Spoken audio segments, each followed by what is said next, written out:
Okay, bonus video time. I don't have a car to work on, but I do have a battery tester to work on. It appears that the clamping mechanism here has failed to actuate or no longer functions. It is broken. So I'm going to replace those clamps with these clamps. So let's see how this works out. Okay, so I completely understand that replacing battery tester terminal ends is not the most entertaining of subject matter.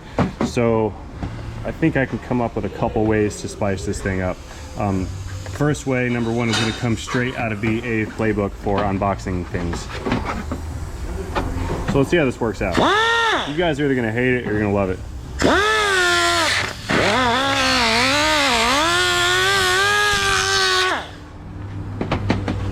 There we go.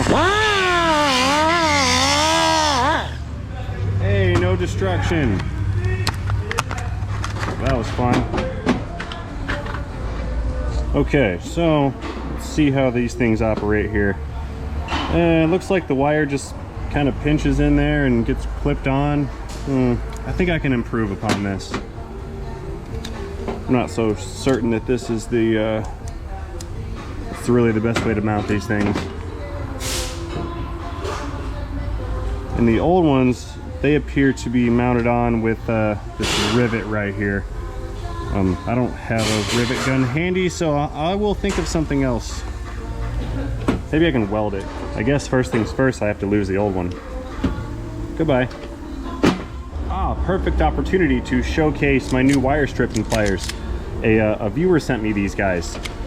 And the way they function is you stick your wire in there, and as you depress the handle, the first jaw will squeeze down on the wire and hold it, and the second one will pinch it and strip it off. Like so. Pretty fancy.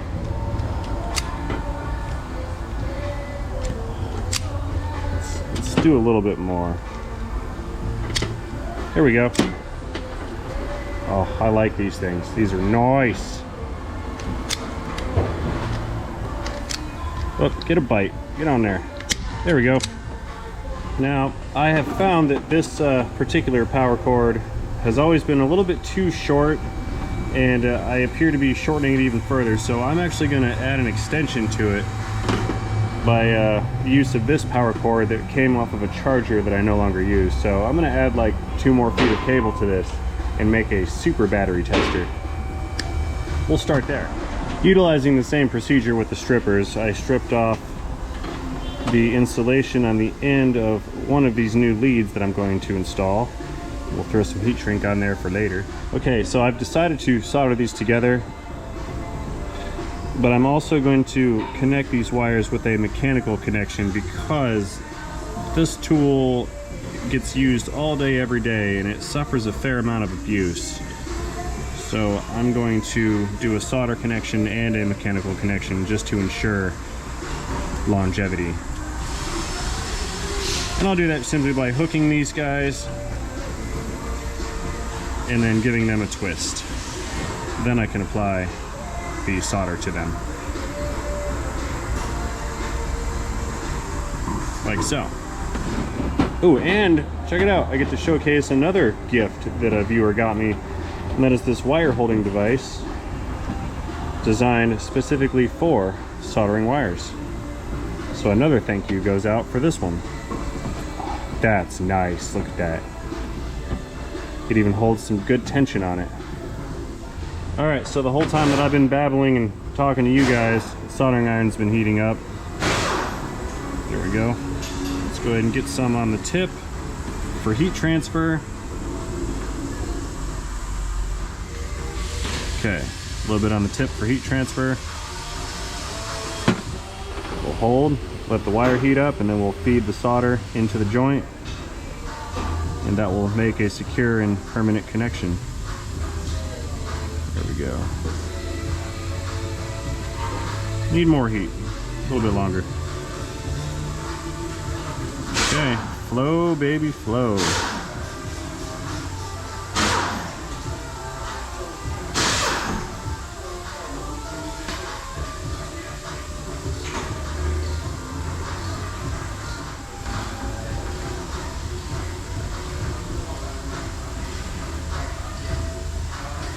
I'm probably going a little bit overboard on the solder, but I don't care.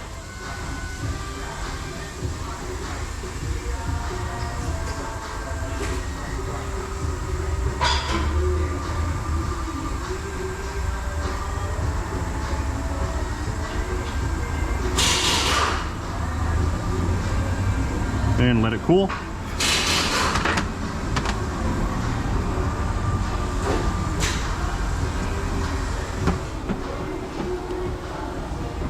And that is a good connection. Let's go ahead and set this up. I'll repeat the other side, and then we'll do it again for the other lead on the tester, and then I can figure out how to get the wires attached to the new clips.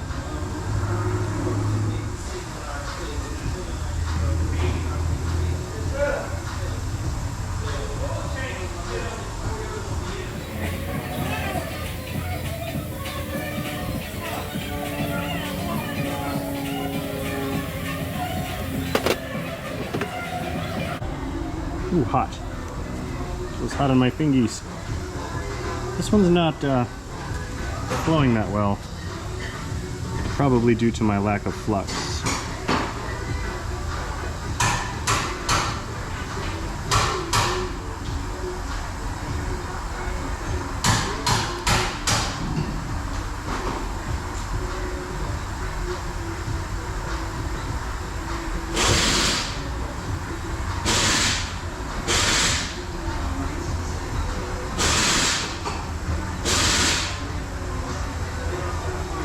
Now it's nice and pretty.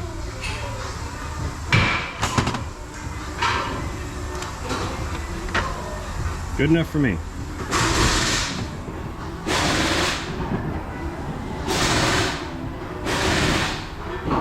Very nice. Okay, let's get some heat shrink on these. Right there, right there. And heat gun time.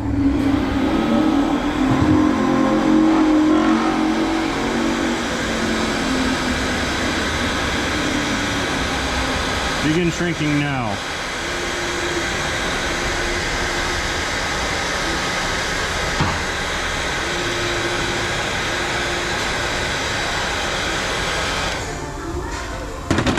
And of course, I have another layer. Could have done that better. This one's a little longer than the first, but it's okay.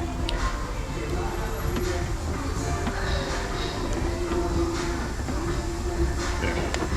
We'll just do that.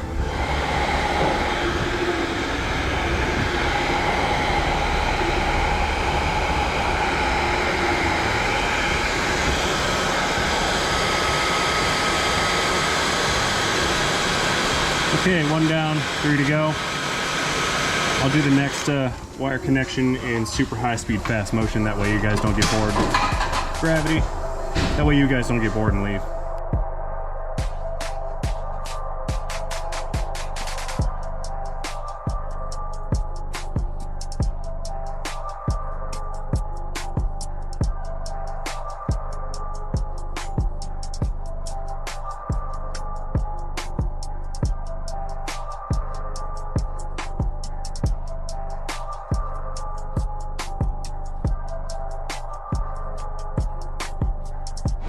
Okay, so seeing as how these were installed with a rivet, and I cannot duplicate that because I don't have a rivet, I think I'm gonna have to go full on overkill and just bolt these wires to the new connectors, meaning I'll have to drill a hole in them, get the nut set up inside, attach a connection to the actual wire, solder that in, and then bolt that guy on.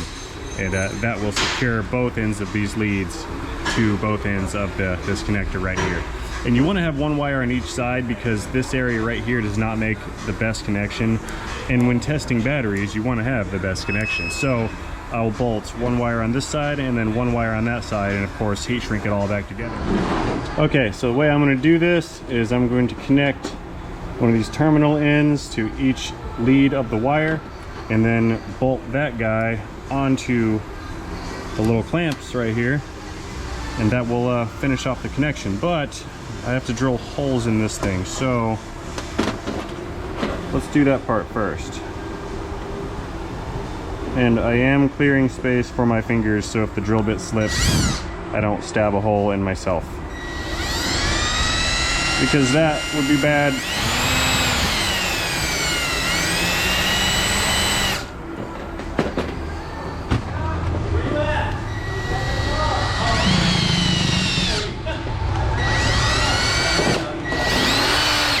Okay, there's one. And the second one can go right here.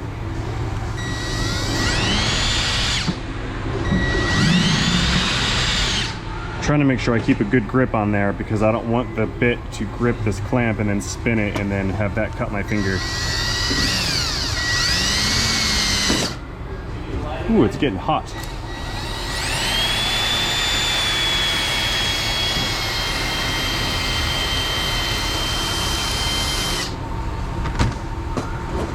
Okay, next up I want to prepare the little loops right here, or the terminals I should say. So I will do that by pulling off this insulation first. Easier said than done. Almost. We'll use leverage.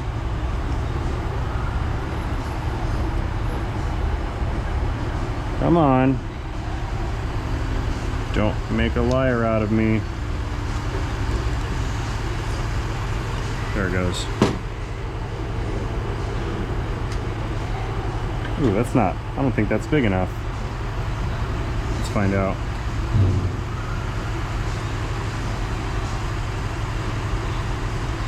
Oh, barely. How about that? Okay. So, I think what I'll do, I'll make the mechanical connection with a crimp as these things are designed. That's a crappy crimp. I'll crimp it more. Non-stop crimping. And just for fun, I'll fold this wire over and then solder it to itself.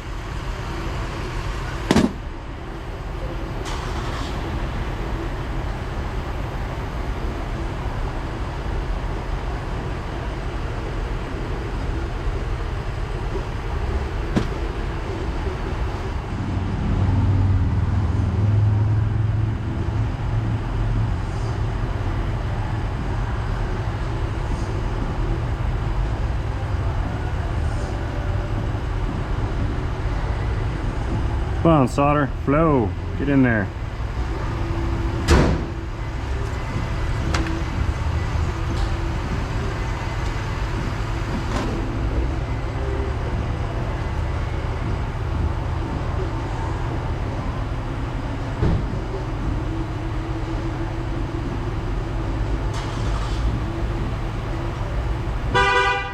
I think this is more cosmetic than anything at this point, but since I'm going full on overkill, I may as well do the best that I can.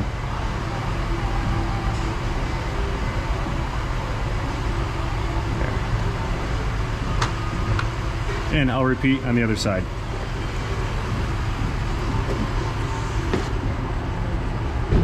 Keep in mind, both of these leads are for one connector, and then on the other end of the meter there's another set of leads for the other connector, so I've got 4 connections total.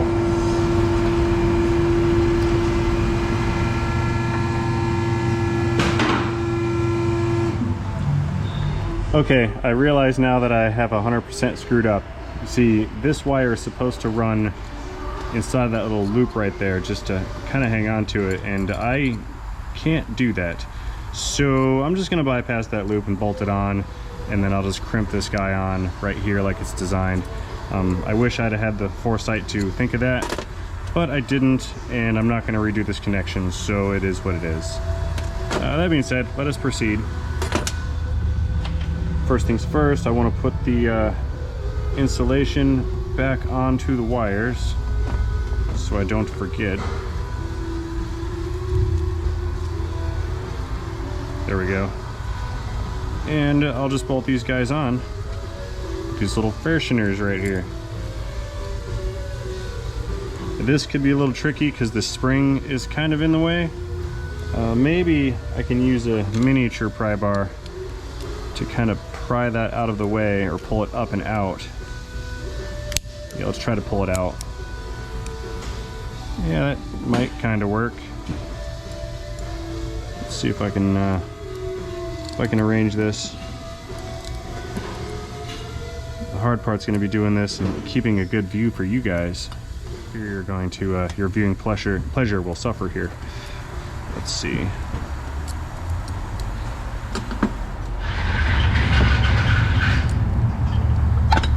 Yeah, this is a super tight close quarters combat in here. I don't even know if this is going to work, to tell you the truth.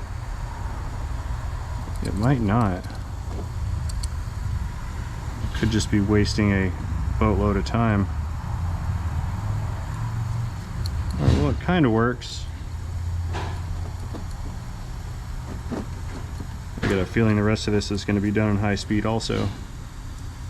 Okay. So I've got the nut and the connection sort of lined up, I think. And I'm going to feed the bolt in through the bottom, through the hole. And see if I can't get it to start to thread. I don't know. Yeah, I don't think it's really going to work. Let's try to line it up with a mini pry bar.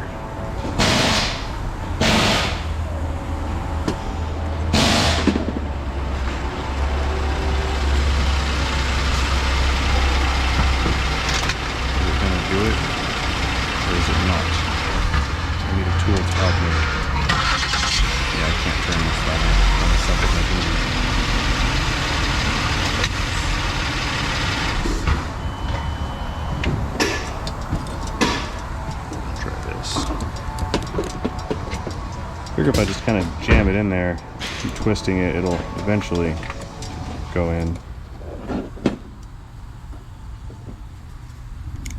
Wrong size. Right size. Alright, let's try this again.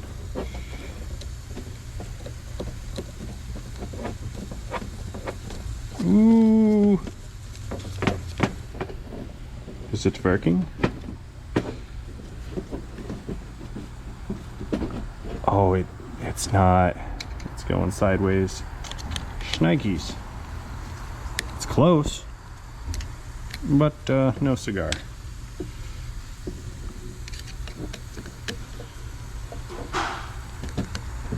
Maybe if I hold the nut down.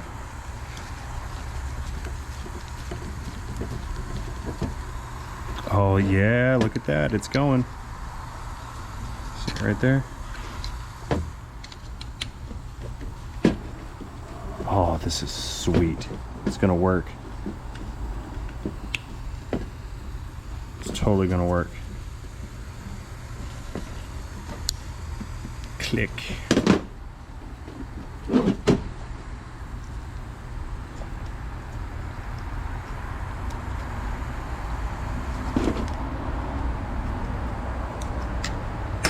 Check it out. And it's still functional. Nice. Slide that over, and I'll repeat on this side right here. I think I'll do that in warp speed again, so you guys don't get bored and leave, because that would be bad.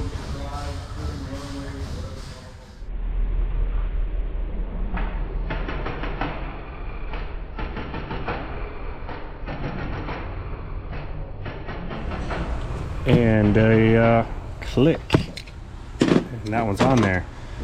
The reason I had shoved in the screwdriver is this nut was turning and I had to kind of hold it stationary, so I shoved the screwdriver in between the nut and the housing of this connector right here, and that kept it from rotating, allowing me to apply proper torquage. Give me back my glove. What is that?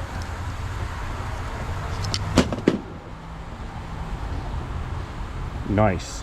Better than it was.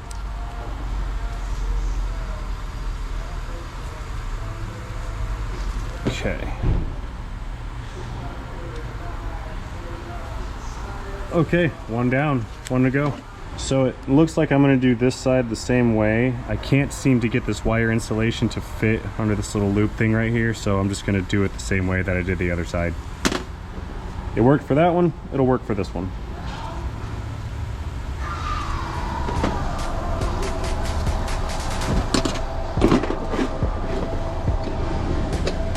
Okay, let's go back into high-speed mode one more time.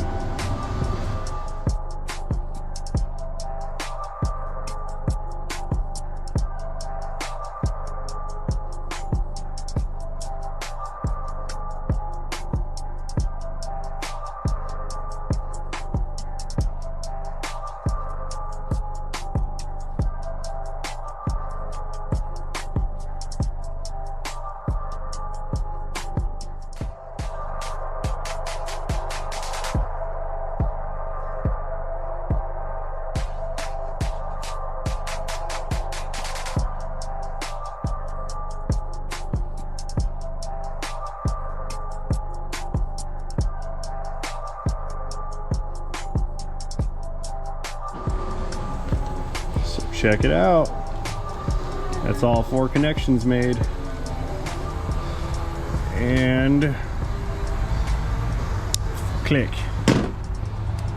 Now I did screw up and I forgot the insulator for this part right over here. I can't find it. It seems to have fallen down and become lost. I'm sure I'll find it as soon as I finish this. It's not super critical that it's there, so I'm not going to worry about it. Anyway, that being said, I have all 4 of the connections made and bolted on, so let's power this thing up and see if it works. And the cool part is the leads are super duper long now. Oh, I hope I got them on the right polarity. That would be bad. Yep, it turned on, so that's correct. So what do we got here? We have an 800 cold cranking amp red upside down battery. So let's see what it does. Regular cold cranking amps, 800. Let's see if this thing is gonna test. Actually, I'm killing 2 birds with 1 stone. This is a salvaged battery that I'm trying to recover. Nope, it's junk, 68 cranking amps. Okay, well, either way, I fixed the machine. So that saves us some money. Don't have to buy a new one. Thanks for watching, guys. Have a great day.